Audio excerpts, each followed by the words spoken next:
I attended an alien wedding, and now I'm dancing with an alien vampire woman. HFY Hub score 9 out of 10. Imagine getting sent to represent Earth at a galactic royal wedding, and instead of a nice buffet, you get existential dread and a dance partner who could literally eat you. That's James.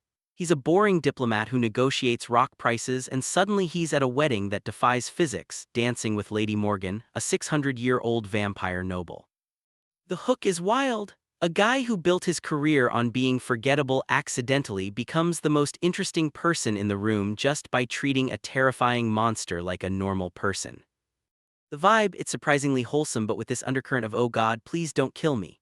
It reminded me of when I tried to pet that feral cat in my garage. Everyone told me she was dangerous, but she just wanted someone to sit with her. That's Morgan. She's powerful and ancient, but she's lonely. The emotional payoff hits when you realize she approached him not because he was special, but because he was the only one dumb enough or brave enough to not run away. It's sweet, awkward, and honestly, the dance scene made me grin like an idiot. If you like stories where the scary monster turns out to just need a friend and maybe a dance partner, this is for you. Number 1, Accessibility Barrier, 9 out of 10. Super easy to get into, it's a classic fish out of water story. You don't need to know deep sci-fi lore to understand being awkward at a wedding. Number 2, Character Cred, 9 out of 10. James is relatable as the guy who just wants to survive social interactions. Morgan is cool, scary, and charming. Their dynamic feels earned because it starts with awkward honesty. Number 3, Closure Status, 8 out of 10. It ends on a hopeful note with a second date, diplomatic summit, whatever. It feels complete but leaves you wanting more of their relationship. Number 4, Dialogue Drip, 10 out of 10. Dangerous doesn't mean empty. That line got me. The banter is sharp, especially when they joke about vampires and garlic. It felt like real chemistry.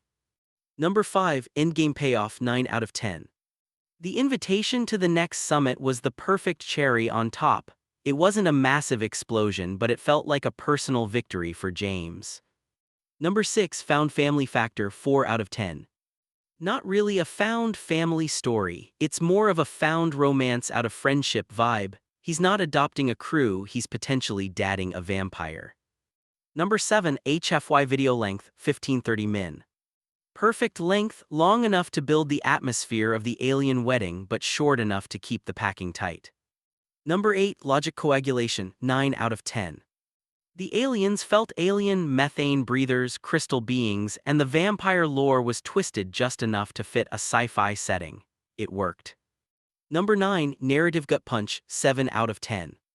It's not sad, but the loneliness Morgan describes hits hard. You feel for her being isolated by her own power. Number 10, Packing Pulse, 9 out of 10. Starts with panic, moves to wonder, settles into a great conversation, and ends with hope. It flows really well. Number 11, Possible Sequel, yes. I would absolutely watch a sequel about their second date at the Proxima station. There's so much potential for a diplomatic power couple arc. Number 12, POV Perspective, 10 out of 10. James' inner monologue is hilarious. His panic about humming in the wrong key and his self-deprecating humor make the story work. Number 13, The Human Edge, 9 out of 10.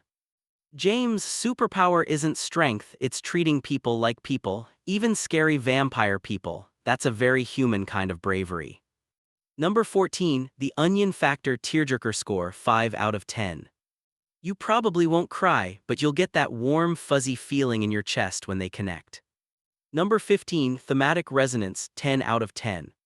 Loneliness, prejudice, and connection. It explores how we treat monsters and how isolation affects everyone, even the powerful. Number 16, Trope Remix score, 8 out of 10. Takes the vampire romance trope and mixes it with diplomatic sci-fi.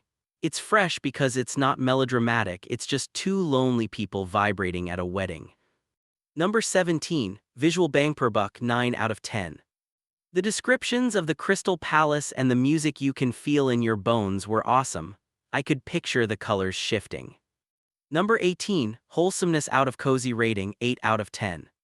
It's surprisingly cozy for a story about vampires. The dance is intimate and sweet, not creepy. Number 19, World Building Vibe Check, 9 out of 10. The alien wedding felt truly alien. The details about the different species and the living crystal architecture were great touches. Number 20, Xenobiology Integration, 8 out of 10. The diverse species at the wedding, methane breathers, insectoids made the galaxy feel huge and populated. HFY Hub score 9 out of 10. Hope to see you at the next HFY Hub review.